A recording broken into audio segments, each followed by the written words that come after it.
Hello दोस्तों, स्वागत है आप सभी का आचार्य जी चैनल पर। दोस्तों गुड मॉर्निंग, सुप्रभात। आज है 31 मई 2021। तो आज की जो दैनिक समसामयिकी है उसके बारे में हम इसमें बात करने वाले हैं। इसमें आप यदि railway, SSC, banking, UP triple SC, PET, UPSI किसी भी एग्जाम की तैयारी कर रहे हो जिसमें आपका करंट अफेयर के साथ ही साथ स्टैटिक जीके भी पूछा जाता है, तो ये क्लास आपके लिए अत्यंत महत्वपूर्ण साबित होने वाली है। पूरी क्लास को लीजिएगा। इसमें 10 क्वेश्चन होते हैं करंट अफेयर के, उनके साथ ही साथ हम उनका पूरा पोस्टमार्टम करते हैं। आप चलिए शुरू करते हैं पहले क्वेश्चन के साथ। पहला क्वेश्चन है, हाल ही में किस राज्य सरकार ने कोरोना वायरस के कारण अनाथ हुए बच्चों को मुख्यमंत्री बाल सेवा योजना की घोषणा की? मैं आपको बता दूं, कोविड-19 के चलते जो भी बच्चे अनाथ हुए हैं उनको लेकर के बहुत सारी योजनाएं हर राज्य सरकार के द्वारा शुरू की गई हैं। केंद्र सरकार के द्वारा भी शुरू की गई थी, तो राज्य सरकारों के द्वारा भी शुरू की गई हैं। तो मैं आपको बता दूं, यही जो योजना है वो मुख्यमंत्री बाल सेवा योजना उत्तर प्रदेश के द्वारा शुरुआत की गई है इसकी। तो जो कोविड-19 के चलते जो बच्चे अनाथ हो जाते हैं उनको लेकर के ये योजना है कोविड के चलते। तो इसमें होगा क्या वो मैं आपको बता दूं। इसमें जो बच्चे होंगे उनको बालिग होने तक उनका जो है लालन पालन और विकास की जो शिक्षा के संसाधन होंगे वो सरकार उपलब्ध कराएगी, और उनका जो केयर टेकर होगा उसको 4,000 रुपये प्रति माह जो है उसको प्रति बच्चे के हिसाब से उपलब्ध कराए जाएंगे। 4,000 रुपये उसके फंड के तरीके से दिया जाएगा उसको। साथ ही साथ जो बालिकाएं होंगी, बच्चियां जो होंगी, उनकी मान लीजिए जो कोई अनाथ हो गई हैं तो उनको शादी के लिए क्या किया जाएगा, 1,01,000 रुपये का उनको अनुदान दिया जाएगा। तो 1,01,000 रुपये की ये योजना है। तो ऐसा जो करने वाली कौन सी सरकार है? उत्तर प्रदेश सरकार के द्वारा ऐसा किया गया है। और साथ ही साथ पीएम मोदी ने भी कहा है कि पीएम केयर फंड का भी इसमें इस्तेमाल किया जाएगा। उसके अलावा इसी तरह की योजनाएं हर राज्य के द्वारा शुरू की गई हैं। एक बात मैं आपको और बता दूं, ये जो मुख्यमंत्री बाल सेवा योजना है वो गुजरात सरकार के द्वारा भी इसी नाम से शुरुआत की गई है, क्योंकि हर राज्य ने अपने अलग नाम से शुरुआत की है। तो मुख्यमंत्री बाल सेवा योजना के नाम से ही ध्यान रखना, आपको क्या ध्यान रखना है, गुजरात सरकार के द्वारा भी मुख्यमंत्री बाल सेवा योजना ही शुरुआत की गई है, और ये उत्तर प्रदेश के द्वारा भी शुरुआत की गई है। तो सीएम योगी के 5 बड़े ऐलान हैं। कोविड-19 में अनाथ हुए बच्चों की पढ़ाई, विवाह का खर्च सरकार उठाएगी। लैपटॉप और टैबलेट भी दिया जाएगा।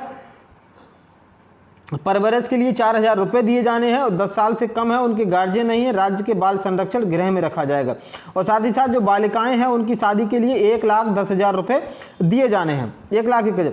इसके अलावा मैं आपको बता दूं, उत्तर प्रदेश, ये जो कि आप देख सकते हैं, भारत का सर्वाधिक अगर जनसंख्या की बात करूं तो सर्वाधिक जनसंख्या वाला ये राज्य है भारत में।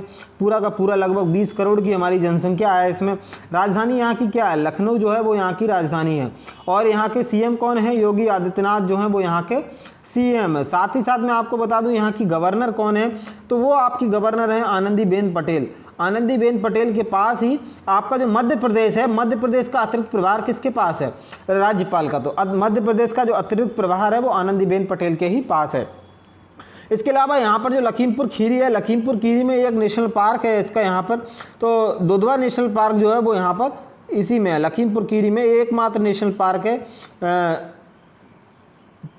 इसके अलावा मैं आपको बता दूं, उत्तराखंड और जो उत्तर प्रदेश है पहले एक ही हुआ करते थे। सन 2000 में क्या हुआ, उत्तराखंड और जो है 9 नवंबर सन 2000 को उत्तराखंड उत्तर प्रदेश से अलग राज्य बन गया। तो उत्तराखंड की राजधानी तो देहरादून है, इसकी 2 राजधानियां हैं, देहरादून, और ग्रीष्मकालीन की जो राजधानी बनती है वो गैरसैंण हो जाती है। तो इसी तरीके से ये जो है, ये जो रीजन था वो पहले उत्तरांचल कहलाता था, बाद में इसका नाम जो है उत्तराखंड कर दिया गया। उसके बाद मैं आपको बताऊं उत्तराखंड के द्वारा भी कोविड-19 के चलते अनाथ हुए बच्चों को एक योजना शुरू की गई, उसका नाम था मुख्यमंत्री वात्सल्य योजना। मुख्यमंत्री वात्सल्य योजना जो है वो भी उत्तराखंड के द्वारा शुरू की गई। उसमें भी वही होगा, कोविड-19 के चलते जिन्होंने अपने माता पिता को खोया है उन सभी की जिम्मेदारी सरकार उठाने वाली है। और मुख्यमंत्री वात्सल्य योजना जो उत्तराखंड के मुख्यमंत्री हैं तीरथ सिंह रावत, उनके द्वारा शुरुआत की गई है, उनका यह ट्वीट है। उसके अलावा छत्तीसगढ़ महतारी दुलार योजना, वो भी कोविड-19 के चलते बच्चों को संरक्षण के लिए ही शुरुआत की गई थी। ये छत्तीसगढ़ की योजना है, ध्यान रखिएगा। छत्तीसगढ़ के मुख्यमंत्री कौन है, भूपेश बघेल साहब जो हैं वो छत्तीसगढ़ के मुख्यमंत्री हैं, कांग्रेस की यहाँ पर सरकार है। छत्तीसगढ़ की राजधानी क्या है, नया रायपुर यहाँ की राजधानी है, ध्यान रखिएगा। अगला क्वेश्चन है हमारा, हाल ही में गोवा ने अपना राज्य स्थापना दिवस मनाया, कब मनाया ये आपको मुझे बताना है। मैं आपको बता दूं, ये इस जो है 30 मई 1987 को क्या हुआ था, 30 मई 1987 को भारत का जो है गोवा जो है 25वां राज्य बना था। लेकिन पहले मैं आपको बता दूं गोवा किसका उपनिवेश था, आप इसको समझिएगा।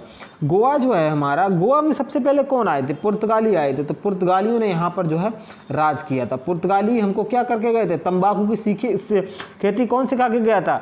ये पुर्तगाली सिखा के गए थे। देखो हम 1947 में क्या हुआ, पूरा भारत आज़ाद हो गया, लेकिन ये ढीठ जो पुर्तगाली थे वो भारत से निकल के ही नहीं जा रहे थे। ये देखिए मजे की बात, पूरा भारत आज़ाद हो गया लेकिन ये गोवा में बैठे हुए थे, ये निकलने का नाम ही नहीं ले रहे थे। होता क्या है, 1961 में जनता इनके खिलाफ विद्रोह कर देती है। जब विद्रोह कर देती है तो सरकार को 1960 में, तो 1961 में सरकार को बहाना मिल जाता है, सरकार चलाती है ऑपरेशन विजय। ऑपरेशन विजय में भारतीय सेना को घुसा दिया गया। तो इसमें जो है इनको धक्के मार करके, लात मार करके इनको जो है बाहर निकाला है पुर्तगालियों को। तो उसके बाद जो है पहले पुर्तगाल जब 1961 में आज़ाद हुआ तब उसको जो है एक केंद्र शासित प्रदेश बनाया गया, यूटी बनाया गया। लेकिन बाद में जब 56वां संविधान संशोधन किया गया था 1967 में, तो गोवा जो है भारत का 25वां जो है राज्य बना था। ध्यान रखिएगा, गोवा भारत का 25वां राज्य बना था। तो इसमें 2 डिस्ट्रिक्ट है, एक नॉर्थ गोवा है, एक साउथ गोवा है। आपको मैप में दिखाऊंगा, एक तो उत्तरी गोवा है, एक साउथ गोवा है। क्षेत्रफल के हिसाब से सबसे छोटा राज्य है भारत का। सबसे छोटा राज्य जी आपसे पूछा जाए तो कौन सा है? गोवा ही है, ध्यान रखना है। सबसे छोटा राज्य क्षेत्रफल के हिसाब से गोवा है। नॉर्थ गोवा और साउथ गोवा 2 इसमें डिस्ट्रिक्ट हैं। साथ ही साथ गोवा के बारे में एक चीज़ मैं आपको और बता दूं, क्या राजधानी है इसकी? पणजी राजधानी है, मैं आपको बताऊंगा, पणजी आपको याद होगा। इसके अलावा आर्टिकल 44 जो हमारा यूनिफॉर्म सिविल कोड है वो लागू करने वाला एकमात्र राज्य कौन सा है? वो गोवा है। साथ ही साथ जो भारतीय सरकार की योजना है 100% जल कलेक्शन वाला, पहला राज्य कौन सा है? वो भी गोवा ही है। 100% जल कनेक्शन इसके पास है। इसके अलावा यूनिफॉर्म सिविल कोड भी इसी में लागू होता है। साथ ही साथ कैपिटल यहाँ की मैंने पणजी बता दी। यदि मैं आपको इस मैप में दिखाऊं तो देखिए, यहाँ देखिएगा, ये तो रहा आपका महाराष्ट्र ये वाला, और इधर ये रहा कर्नाटक। तो छोटू सा ये आ जाता है यहाँ पर गोवा। तो गोवा की राजधानी तो पणजी है। सीएम कौन है यहाँ के? सीएम है आपके प्रमोद कुमार सावंत। प्रमोद कुमार सावंत हैं। इसके अलावा गवर्नर यहाँ के कौन है? जो महाराष्ट्र के गवर्नर हैं भगत सिंह कोश्यारी, वही यहाँ के भी गवर्नर हैं। क्षेत्रफल के हिसाब से भारत का सबसे छोटा राज्य है, मैंने बता ही दिया। विधानसभा की यहाँ पर 40 सीटें हैं, लोकसभा की यहाँ पर 2 सीट हैं और राज्यसभा की एकमात्र सीट गोवा के अंदर है। इसके अलावा मैं आपको बताऊं, राजधानी पणजी तो आपको याद ही होगी, आपने मूवी देखी होगी दृश्यम। दृश्यम में ये अजय देवगन बार बार क्या कहता है, याद है ना, कल के दिन विजय और उसकी फैमिली पणजी गए थे सत्संग में और 3 अक्टूबर को वापस आए थे, बार बार डायलॉग मारता है। तो क्या पणजी ही यहाँ की राजधानी है? ध्यान रखिएगा। अगला क्वेश्चन है, हाल ही में कोरोना के कारण माता पिता खोने वाले बच्चों के लिए कल्याण मुख्यमंत्री शिशु सेवा योजना किस राज्य सरकार ने शुरू की? मैं आपको बता दूं, ये योजनाएं हर राज्य सरकार के द्वारा शुरू की गई हैं और हर किसी ने अपना अलग नाम रखा है। तो इसीलिए जो है आपको पढ़ना तो जरूरी है, लेकिन आपको जो है एक तरीके से अलग अलग इनको ध्यान रखना है, क्योंकि आप मिक्स कर सकते हैं इसमें। जैसे अभी मैंने आपको बताया, उत्तर प्रदेश ने मुख्यमंत्री बाल सेवा योजना, गुजरात ने भी मुख्यमंत्री बाल सेवा योजना शुरू की है, और उत्तराखंड ने वात्सल्य सेवा योजना शुरू की है, मध्य प्रदेश ने भरण पोषण योजना शुरू की है। तो सभी की आपको याद रखना अलग अलग जरूरी हो जाता है। तो जो मुख्यमंत्री शिशु सेवा योजना है वो असम राज्य के द्वारा शुरू की गई। असम में अभी हाल ही में नई सरकार का गठन हुआ है और हेमंत बिस्वा शर्मा नए यहाँ के मुख्यमंत्री बनाए गए हैं। यहाँ पर होगा क्या, जो अनाथ बच्चे हुए हैं उनको 3500 रुपये प्रति माह जो है उनको दिए जाएंगे, उनका जो है होने वाला है। उसके अलावा मुफ्त कंप्यूटर और व्यावसायिक प्रशिक्षण इनको दिया जाएगा। और जो बालिका होगी, बालिका की शादी में ये क्या देने वाले हैं, बालिका की शादी में 50,000 रुपये देंगे। 50,000 रुपये के साथ 1 तोला तो ये सोना देंगे। 1 तोला सोना दिया जाएगा, 50,000 रुपया दिया जाएगा इनको। इसके अलावा ये असम राज्य सरकार की ये योजना है। इसके अलावा ये आपके असम के मुख्यमंत्री हैं जो हाल ही में नए चुने गए हैं, क्या नाम है इनका? हेमंत बिस्वा शर्मा जो है वो इनका नाम है, ध्यान रखना, हेमंत बिस्वा शर्मा। इसके अलावा मैं मध्य प्रदेश के बारे, जो असम राज्य पहले आपको दिखा दूं, ये देखिए असम दर्शन कीजिए आप। नॉर्थ ईस्ट का ये वाला राज्य है हमारा, नॉर्थ ईस्ट में ये राज्य पड़ता है। नॉर्थ ईस्ट में ये देख सकते हैं किस किस से सीमा साझा करता है, अरुणाचल प्रदेश, मेघालय, त्रिपुरा, मिजोरम, मणिपुर, नागालैंड। इसकी सीमा पश्चिम बंगाल से भी साझा करता है, साथ ही साथ बांग्लादेश के साथ ये अंतर्राष्ट्रीय सीमा साझा करता है, ध्यान रखना है आपको। इसके अलावा मैं आपको बताऊं भूटान के साथ भी इसकी सीमा साझा होती है अंतर्राष्ट्रीय। राजधानी यहाँ की क्या है, दिसपुर जो है वो यहाँ की राजधानी है। ये जो आपको दिखाई दे रहा है ये क्या है, ये जो मैंने आपको डॉट डॉट किया है ये है चिकन नेक। यही तो है आपका जो है पश्चिम बंगाल में ये वाला चिकन नेक है, जो कि उत्तर भारत को मध्य भारत जो बाकी भारत है शेष भारत से इसको जोड़ता है। तो दिसपुर तो यहाँ की राजधानी हो जाती है। साथ ही साथ एक चीज आपको और ध्यान रखनी है, मुख्यमंत्री यहाँ के नए नियुक्त हुए हैं, क्या नाम है, नए हेमंत बिस्वा शर्मा, अभी मैंने आपको दिखाए थे। और यहाँ के राज्यपाल कौन है, जगदीश मुखी जो हैं वो यहाँ के राज्यपाल हैं, आपको ध्यान रखना है। इसके अलावा मैं आपको बताऊँ यहाँ के नेशनल पार्क आपको ध्यान रखने हैं, बहुत ही ज़्यादा इंपॉर्टेंट है। कौन कौन से नेशनल पार्क यहाँ पर पड़ते हैं, काजीरंगा। काजीरंगा किसके लिए प्रसिद्ध है, एक सींग वाले गैंडे के लिए। काजीरंगा, मानस नेशनल पार्क, उसके बाद है आपका नामेरी नेशनल पार्क, फिर है ओरंग नेशनल पार्क, आपको ये रट लेने हैं एकदम बुरी तरीके से। वो पूरा है, लास्ट वाला है डिब्रू साईखोवा। डिब्रू साईखोवा नेशनल पार्क क्यों सुर्खियों में था, क्योंकि यहाँ पर मंदारिन बतख देखी गई थी। तो मैंने आपको बता दिया नेशनल पार्क आपको याद रखने हैं। काजीरंगा नेशनल पार्क में एक सींग वाला गैंडा पाया जाता है, साथ ही साथ डिब्रू साईखोवा में मंदारिन बतख भी पाई जाती है। तो आप इस चीज़ों को जो है ध्यान रखिएगा। इसके अलावा मैं आपको बता दूँ ये योजना तो असम सरकार के द्वारा शुरू की गई। मध्य प्रदेश सरकार के द्वारा बच्चों को कौन सी योजना शुरू की गई, उसका नाम है आपका भरण पोषण योजना। इसी के साथ मुख्यमंत्री बाल सेवा योजना उत्तर प्रदेश के द्वारा, उत्तराखंड के द्वारा मुख्यमंत्री वात्सल्य योजना, छत्तीसगढ़ के द्वारा महतारी दुलार योजना, तो और मध्य प्रदेश के द्वारा भरण पोषण योजना शुरुआत की गई है। और गुजरात के द्वारा भी मुख्यमंत्री बाल सेवा योजना ही शुरुआत की गई है। आप इन सबको जो है एक एक करके पूरी तरीके से रट लीजिएगा, कोई ना कोई क्वेश्चन एग्जाम में आपसे अवश्य ही पूछा जाने वाला है, इसीलिए आप इनको बहुत अच्छे तरीके से ध्यान रखना है। अगला क्वेश्चन है, हाल ही में माउंट एवरेस्ट पर चढ़ने वाले सबसे उम्रदराज व्यक्ति कौन बने।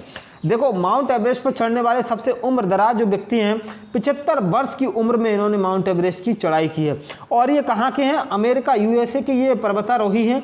क्या इनका नाम है, आर्थर मुयर। इनके द्वारा जो है ये 75 वर्ष की उम्र में माउंट एवरेस्ट की जो है ऊंचाइयों पर चढ़ गए, तो इन्होंने रिकॉर्ड बनाया है माउंट एवरेस्ट पर चढ़ करके। इसके अलावा मैं आपको ये ऑप्शन बता दूं, अरुणिमा सिन्हा कौन है, ये पहली भारतीय दिव्यांग महिला है जिन्होंने माउंट एवरेस्ट को चढ़ा था। ये देखिए आप, इनका एक पैर इन्होंने ट्रेन दुर्घटना में गंवा दिया था, लेकिन फिर भी इनके हौसलों ने हार नहीं मानी और दुनिया का सबसे ऊंचा पर्वत माउंट एवरेस्ट को इनके द्वारा फतेह किया गया। कामी रीता शेरपा अगला ऑप्शन है। कामी रीता शेरपा कौन है, ये नेपाल के हैं पर्वतारोही। इन्होंने क्या किया है, रिकॉर्ड 25वीं बार माउंट एवरेस्ट को फतेह किया है। आप समझ सकते हैं 25 बार ये चढ़ गए। बछेंद्री पाल कौन है, पहली भारतीय महिला जिन्होंने माउंट एवरेस्ट को फतेह किया 1954 में, ध्यान रखना पहली भारतीय महिला है।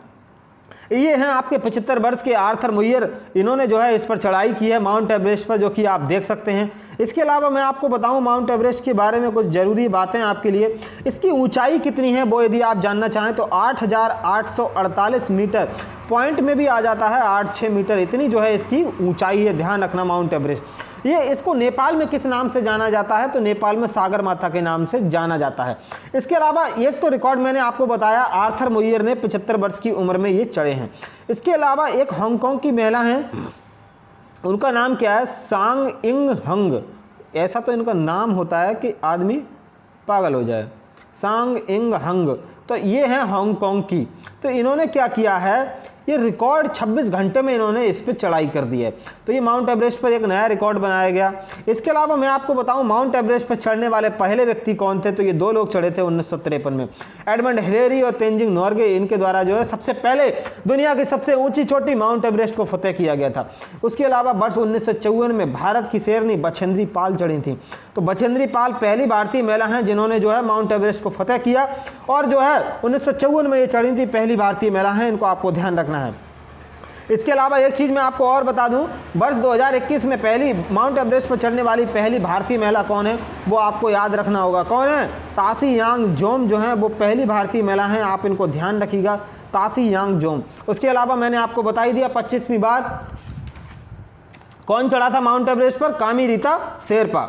अगला क्वेश्चन है, हाल ही में युवा लेखकों को सलाह देने के लिए युवा योजना किस मंत्रालय के द्वारा शुरू की गई। देखो जो युवा योजना है उसका मतलब क्या है पहले वो आप समझिएगा, तब मैं आपको बताऊंगा किस मंत्रालय के द्वारा शुरू की गई। इसका फुल फॉर्म है आपका यंग, वाई से यंग हो जाता है अपकमिंग, यंग के बाद अपकमिंग हो जाता है, और बी से आपका and versatile authors, and B से आपका हो जाता है वर्सेटाइल और ए से आपका क्या हो जाएगा, ऑथर हो जाएगा। तो ये जो है योजना शुरू की गई है। तो young upcoming and versatile authors, इसमें होगा क्या, जो 30 वर्ष से कम के जो युवा हैं उनको प्रोत्साहन दिया जाएगा कि वो जो है क्या करें, बुक्स को लिखें। तो इसमें किसके बारे में लिखना है, जो इंडिया फ्रीडम स्ट्रगल है, भारत का स्वतंत्रता आंदोलन है, उसके बारे में ये जो है अच्छे तरीके से लिखें। ऐसे जो है योजना शुरू की गई है, युवा योजना। किस मंत्रालय के द्वारा, शिक्षा मंत्रालय के द्वारा इस योजना को शुरुआत किया गया है। ध्यान रखना है ये वाली योजना, शिक्षा मंत्रालय के बारे में आपको कुछ चीज़ें ध्यान रखनी पड़ेंगी। मैं आपको बता दूं, पहले इसका नाम क्या हुआ करता था, मानव संसाधन विकास मंत्रालय हुआ करता था। शिक्षा मंत्रालय का पहले नाम शिक्षा मंत्रालय नहीं था, मानव संसाधन विकास मंत्रालय इसका नाम था। इसके मंत्री कौन है, रमेश पोखरियाल निशंक। तो इसको जो है क्या किया गया, 2020 में क्या हुआ, नई शिक्षा नीति आती है।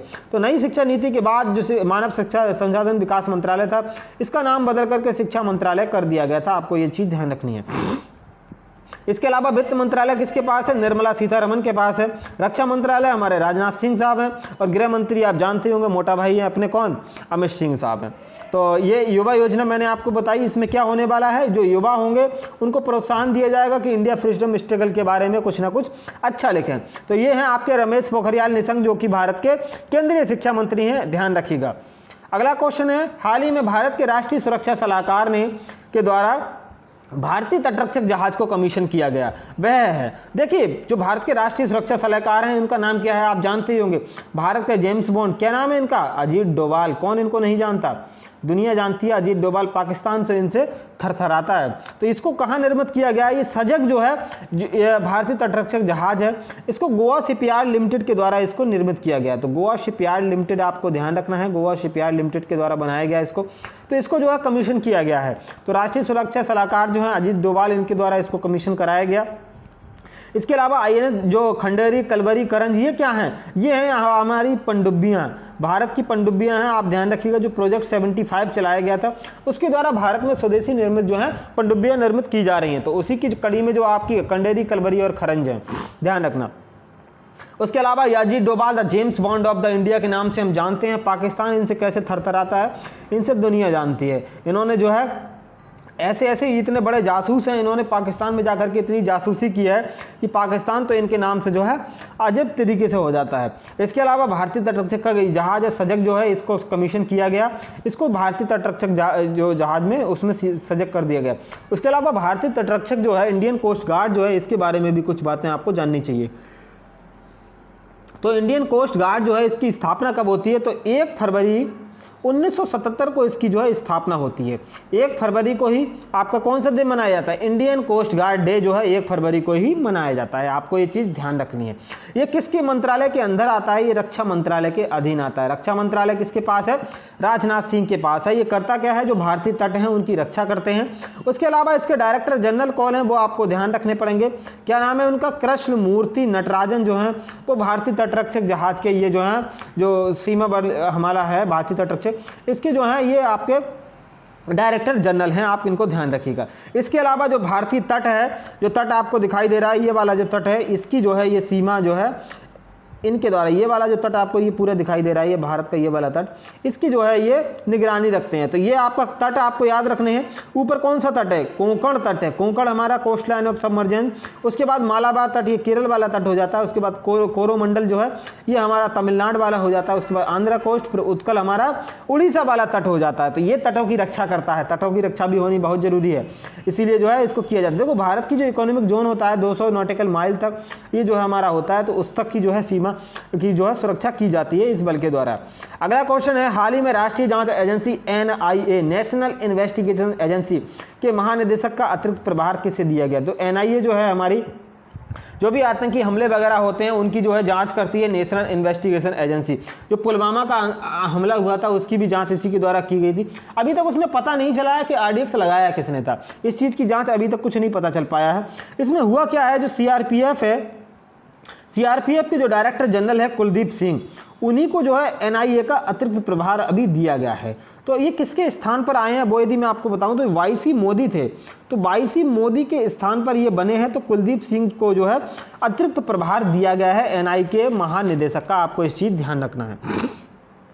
इसके अलावा हाल ही में हुई नियुक्तियां हैं, ये जी आपके ऑप्शन में है, इनका पोस्टमार्टम करते हैं। रमेश पवार कौन बने हैं? भारतीय वुमेन क्रिकेट टीम के ये जो है कोच बने हैं। नीरा टंडन कौन है? यूएसए में जो है व्हाइट हाउस की सीनियर एडवाइजर हैं। टीएस त्रिमूर्ति भारत के यूनाइटेड नेशन में कौन है? ये हमारे प्रतिनिधित्व करते हैं टीएस त्रिमूर्ति। एनआईए के ये हैं कुलदीप सिंह, आपके कुलदीप सिंह सीआरपीएफ के डायरेक्टर जनरल हैं। इन्हीं को जो है एनआईए का अतिरिक्त प्रभार दिया गया है। ये है हमारी एनआईए, क्या नाम है इसका? National investigation agency. इसकी स्थापना कब हुई थी? वर्ष 2009 में इसकी स्थापना हुई थी और हेडक्वार्टर इसका जो है नई दिल्ली में हेडक्वार्टर स्थित है और गृह मंत्रालय के इसको अधीन आता है। इसके अलावा इसके डायरेक्टर जनरल मैंने आपको बताई दिया कौन? सीआरपीएफ के जो डायरेक्टर जनरल हैं कुलदीप सिंह, उन्हीं को इसका अतिरिक्त प्रभार सौंपा गया है। सीआरपीएफ के बारे में आपको बात करनी बहुत जरूरी है क्योंकि ये हमारी जो है आन बान और शान है। सेंट्रल रिजर्व पुलिस फोर्स इसको कहा जाता है। स्थापना इसकी 1939 में होती है, लेकिन इसकी स्थापना जो है सीआरपीएफ के नाम से नहीं होती है, क्राउन रिप्रेजेंटेटिव फोर्स के नाम से इसकी जो है स्थापना होती है। क्राउन रिप्रेजेंटेटिव फोर्स के नाम से इसकी स्थापना होती है। 1949 में इसका जो है नाम बदल करके क्या कर दिया जाता है? सीआरपीएफ इसका नाम जो है 1949 में कर दिया जाता है, ध्यान रखिएगा। इसके डायरेक्टर जनरल कौन है? कुलदीप सिंह डायरेक्टर जनरल हैं और ये जो है गृह मंत्रालय के ही अधीन आती है, मोटा भाई के अधीन ही आती है, हमारे अमित शाह के अधीन। अगला क्वेश्चन है, हाल ही में बीसीसीआई ने आईपीएल 2021 के बाकी बचे हुए मैच को कहां कराने की घोषणा की? मैं आपको बता दूं, जो बीसीसीआई है, board of cricket control of India, इसने आईपीएल 2021, अभी आपको पता ही होगा, जो हमारा आईपीएल 2014 चल रहा था, कोविड-19 के चलते इसको टाल दिया गया, आगे इसको करा दिया गया। आधे मैच कराए जा चुके हैं, आधे मैच बचे हुए हैं। तो जो बचे हुए मैच हैं इनको कहाँ कराया जाएगा? संयुक्त अरब अमीरात। भारत को क्या दिखता है? वही एक यूएई ऐसी जगह दिखती है जहाँ पर जो है अपने बाकी बचे हुए मैच करा लेता है, या बाकी जो आईपीएल 13 है उसको भी करा लिया जाता है। साथ ही साथ यदि हमारा जो है T20 वर्ल्ड कप होना हो, वो भी दुबई में ही जो है शिफ्ट कर दिया गया है। तो मैं आपको बताऊं, जो आईपीएल 2021 है उसके बाकी बचे हुए मैच जो है कहाँ होंगे? संयुक्त अरब अमीरात में इनको आयोजन होगा। कोविड-19 के चलते इसका होना है। तो 18 से 19 सितंबर के बीच जो है संभावना है कि इसकी जो है शुरुआत हो जाए। तो आईपीएल 14 जो संयुक्त अरब अमीरात में इसका आयोजन होगा, ध्यान रखिएगा। उसके अलावा आईपीएल के बारे में कुछ बातें आप जानिएगा। आईपीएल 14 इसकी शुरुआत कब से होती है? सन 2008 से जो है आईपीएल की शुरुआत होती है। पहला जो है राजस्थान रॉयल्स के द्वारा जीता गया था और इसको सर्वाधिक बार किसके द्वारा जीता गया है? 5 बार जीता गया है। किसके द्वारा? मुंबई इंडियंस के द्वारा। और 3 बार उसके बाद कौन आता है? सीएसके टीम 3 इसके द्वारा 3 बार इसको जीता गया है आईपीएल के खिताब को। तो आईपीएल 14 का स्पॉन्सरशिप कौन था? तो वीवो आईपीएल इसको करा रहा था और भारत में इसका आयोजन हो रहा था। लेकिन इसका अब जो है आयोजन बाकी के जो बचे हुए मैच हैं उनका यूएई में आयोजन कराया जाएगा। इसके अलावा मैं आपको बताऊं, जो आपका आईपीएल 13 था उसका आयोजन कहाँ हुआ था? उसका भी आयोजन संयुक्त अरब अमीरात में कराया गया था। इसमें इसको किसने जीता था? मुंबई इंडियंस ने जीता था 5वीं बार, रिकॉर्ड 5वीं बार जीता था। और इसके में जो ऑरेंज कैप है वो किसको दिया गया था? केएल राहुल को जो है कि ऑरेंज कैप दिया गया था। और जो रबाड़ा था, जिसने कवाड़ा किया था सब टीमों का, तो इसको जो है पर्पल कैप से नवाजा गया था। उसके अलावा मैं आपको बता दूँ कुछ चीज़ें और बीसीसीआई के बारे में आप जो है कुछ चीज़ें जान ली। तो हमारा बीसीसीआई जो है इसका हेडक्वार्टर जो वानखेड़े स्टेडियम है, जहां पर महेंद्र सिंह धोनी ने 2011 का वर्ल्ड कप लास्ट छक्का मार के जिताया होगा, याद ही होगा आपको। इसकी स्थापना कब हुई थी? 1928 में इसकी स्थापना होती है। हेडक्वार्टर इसका कहाँ है? वानखेड़े में स्थित है। इसके अलावा इसके अध्यक्ष कौन है? प्रेसिडेंट कौन है? वो भारत के दादा सौरभ गांगुली जो हैं इसके प्रेसिडेंट हैं। इसके अलावा मैं आपको बताऊं इसके उपाध्यक्ष कौन है? तो जो हैं आपके राजीव शुक्ला साहब जो हैं इसके उपाध्यक्ष हैं। इसके अलावा इसके चीफ सेक्रेटरी कौन है? वो अमित शाह का बेटा कौन? जय साहब। इसके अलावा आईसीसी के बारे में जानिएगा। इंटरनेशनल क्रिकेट काउंसिल जो है इसकी स्थापना 1909 में होती है और दुबई में इसका जो है हेडक्वार्टर स्थित है। और इसके अध्यक्ष कौन है? ग्रेग बर्कले साहब जो हैं वो इसके अध्यक्ष हैं, आप इसको ध्यान रखिएगा, ग्रेग बर्कले। अगला क्वेश्चन है हमारा, ये मैंने आपको बता ही दिया था, आईसीसी वगैरह हो गया। अगला क्वेश्चन है हमारा, हाल ही में बशर अल असद किस देश के लगातार चौथी बार राष्ट्रपति चुने गए? ये जो बशर अल असद साहब हैं इनको सीरिया का जो है चौथी बार ये राष्ट्रपति के पद पर नियुक्त किए गए हैं। इसमें ये क्या मैं आपको बताऊं, ये 20 साल से जो हैं इस पे सत्ता पे जो है ये काबिज हैं। और जब वोटिंग परसेंट हुई तो आप वोट देखिएगा कितना परसेंट इनको मिला, 95% वोट इनको मिला था। क्या है ये? डिक्टेटरशिप है एक तरीके की। विरोधियों ने इसको क्या कहा है? विरोधियों ने इसको कहा है कि ये जो चुनाव नहीं है, ये चुनाव के नाम पर एक ढोंग है। ये क्योंकि लग ही रहा है 95% किसी को मिलता है क्या। तो बशर अल असद जो है चौथी बार चुने गए हैं। और सीरिया में ये जो है, और सीरिया के बारे में एक बात और मैं आपको बता दूं, सीरिया जो है इस यहाँ पर 75% तो जो है सुन्नी मुस्लिम पाए जाते हैं और 10% के लगभग शिया मुस्लिम हैं। लेकिन ये जो है शिया नेता हैं, जो बशर अल असद हैं, ये शिया मुस्लिम हैं, और लेकिन फिर भी ये जो है यहाँ पर चुने गए हैं। कहाँ के? आपके सीरिया के जो हैं ये चुने गए हैं। सीरिया में आपको दिखाऊंगा, ये देखिएगा आप, ये आपका सीरिया पड़ जाता है। इसको आप मैप में थोड़ा सा धुंधला दिख रहा होगा, ये है आपका सीरिया, ये वाला है सीरिया। तो सीरिया की जो राजधानी है वो दमिश्कस जो है यहाँ की राजधानी है। और इसमें जब इजराइल के साथ जब इसकी वॉर हुई थी 1967 में, तो इजराइल ने गोलन हाइट जो है वो इसका छीन लिया था। उसके अलावा सीमा जो है भूमध्य सागर से भी इसकी मिलती हैं। और इराक की जो राजधानी है आपकी दमिश्कस जो है यहाँ की राजधानी हो जाती है। उसके अलावा मैं आपको बता दूं और भी जो है आप सीरिया के जो राष्ट्रपति हैं आपके कौन चुने गए? बशर अल असद आपके चुने गए हैं, ध्यान रखिएगा। उसके अलावा अगला क्वेश्चन है हमारा, हाल ही में संयुक्त अरब अमीरात का गोल्डन वीज़ा पाने वाले पहले भारतीय कौन बने हैं? देखो जो संयुक्त अरब अमीरात है, जो UAE है, ये करता क्या है, लोगों को गोल्डन वीज़ा प्रोवाइड कराता है। जो आपके यहाँ पर जो भी बिजनेसमैन वगैरह होते हैं उनको गोल्डन वीज़ा इसके द्वारा प्रोवाइड कराया जाता है। तो इसका होता क्या है, ये 10 वर्षों के लिए गोल्डन वीज़ा दिया जाता है। तो 10 वर्षों तक इसकी जो है वैधता होती है। तो ये जो है पहले भारतीय एक्टर कौन बने हैं? तो जो हमारे मुन्ना भाई संजय दत्त हैं, इनको जो है पहले जो है भारतीय अभिनेता बने हैं, पहले इंडियन एक्टर बने हैं। 10 वर्षों तक के लिए इनको दिया जाएगा, ये संजय दत्त हैं। इसके अलावा मैं आपको नेशनल फिल्म अवार्ड के बारे में भी बता दूं। जो भारतीय अगर फिल्म इंडस्ट्री की बात ही आई है तो नेशनल फिल्म अवार्ड जो है 67 अभी दिए गए थे। किस किस को दिए गए थे? तो बेस्ट एक्टर का जो अवार्ड दिया गया वो मनोज बाजपेयी को दिया गया था। इसके अलावा मैं आपको बताऊं, इसमें जो बेस्ट एक्ट्रेस इनके साथ एक और थे, उनको धनुष को दिया गया था। इनकी फिल्म कौन सी थी? भोसले फिल्म थी, और धनुष की असुरन फिल्म थी। लेकिन बेस्ट एक्ट्रेस का अवार्ड किसको दिया गया? वो दिया गया था कंगना रनावत को। कंगना रनावत को 2 फिल्मों के लिए जो दिया गया था, एक तो मणिकर्णिका और एक पंगा, 2 फिल्मों के लिए इनको ये अवार्ड दिया गया था, आपको ध्यान रखना है। इसके अलावा मैं आपको बताऊं 51वां दादा साहब फाल्के अवार्ड किसको दिया गया? वो रजनीकांत साहब को दिया गया था, रजनीकांत, ध्यान रखना। 51वां दादा साहब फाल्के अवार्ड किसको दिया गया? रजनीकांत साहब को। दादा साहब फाल्के जो है सिनेमा जगत का सबसे बड़ा अवार्ड है, आप ध्यान रखिएगा। उसके अलावा मैं आपको बताऊं इसकी शुरुआत जो है 1969 में होती है, दादा साहब फाल्के अवार्ड की। इसके अलावा एक चीज़ मैं और बता दूं आपको, पहला दिया गया था देविका रानी को, और 50वां किसको दिया गया? आप तो मुझे ये बता दीजिएगा। 50वां जो दादा साहब फाल्के अवार्ड है वो आपका दिया गया था अमिताभ बच्चन साहब को, ध्यान रखना। अमिताभ बच्चन साहब को दादा साहब फाल्के अवार्ड दिया गया था।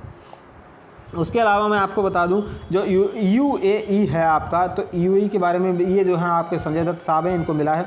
इसके अलावा UAE के बारे में आपको बता दूं, UAE की राजधानी क्या है? दुबई यहाँ की राजधानी नहीं है, आप इस चीज़ को ध्यान रखिएगा। यहाँ की राजधानी क्या है?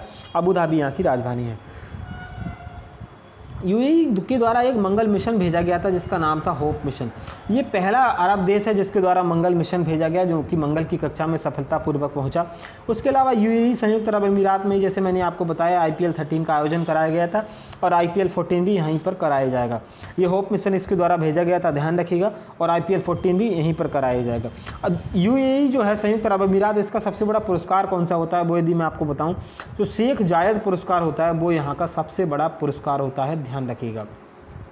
इसके अलावा आज का हम टॉपिक ऑफ द डे की बात करेंगे। टॉपिक ऑफ द डे मैं आपको बता देता हूं, आज का हमारा होने वाला है इसरो के बारे में हम बात करेंगे, इंडियन स्पेस रिसर्च ऑर्गेनाइजेशन के बारे में। तो भारत का अंतरिक्ष जो प्रोग्राम है, इसके जनक कौन थे? वो आप ध्यान रखिएगा, डॉक्टर विक्रम साराभाई जो थे वो भारत के अंतरिक्ष विज्ञान के जनक थे। सबसे ज़्यादा इंपॉर्टेंट क्वेश्चन तो आपका यही है। इसरो की स्थापना कब होती है? 15 अगस्त 1969 को इसरो की जो है स्थापना हो जाती है। उसके अलावा इसका हेडक्वार्टर कहाँ स्थित है? बेंगलुरु जो कर्नाटका है, वहाँ पर जो है इसका हेडक्वार्टर स्थित है आपका।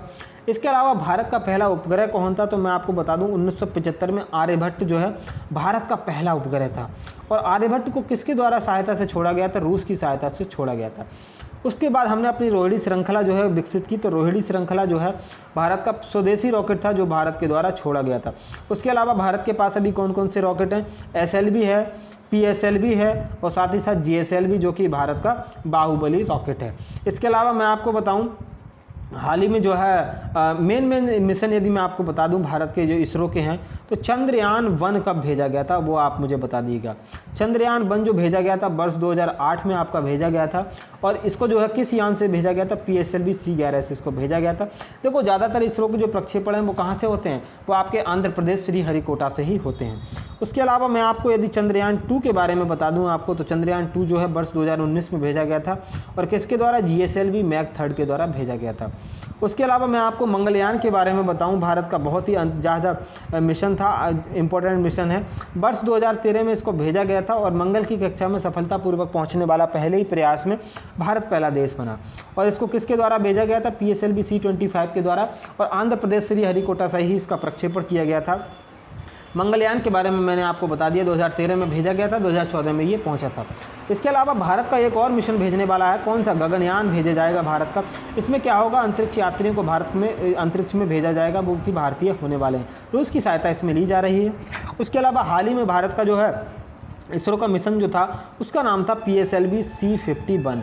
ये इसका नाम क्या था, अमेजोनिया 1 इसको सैटेलाइट भेजा गया था। अमेजोनिया क्या है, अमेजन वर्षा वन का आपने नाम सुना होगा, ब्राज़ील में जो कि पाए जाते हैं। तो अमेजन वर्षा वन पे ये निगरानी रखेगा। तो अमेजोनिया जो है ब्राज़ील का ये सैटेलाइट है जो कि भारत ने भेजा था PSLV C-51 के द्वारा, ध्यान रखिएगा। ये मैंने इसरो के बारे में कुछ महत्वपूर्ण जानकारियाँ दी हैं आपको, आगे भी हम देते रहेंगे। तो इसके अलावा दोस्तों, यदि आप चैनल पर नए हैं तो चैनल को सब्सक्राइब कीजिएगा। वीडियो यदि पसंद आई हो तो लाइक कीजिएगा। आपको कोई भी क्वेश्चन हो तो कमेंट बॉक्स में आप पूछ सकते हैं। यदि आप मेरी क्लासेस की डेली PDF प्राप्त करना चाहते हैं तो टेलीग्राम चैनल की लिंक है, ज्वाइन कर लीजिएगा, आपको डेली PDF प्राप्त होती रहेंगी। थैंक यू दोस्तों, गुड बाय एंड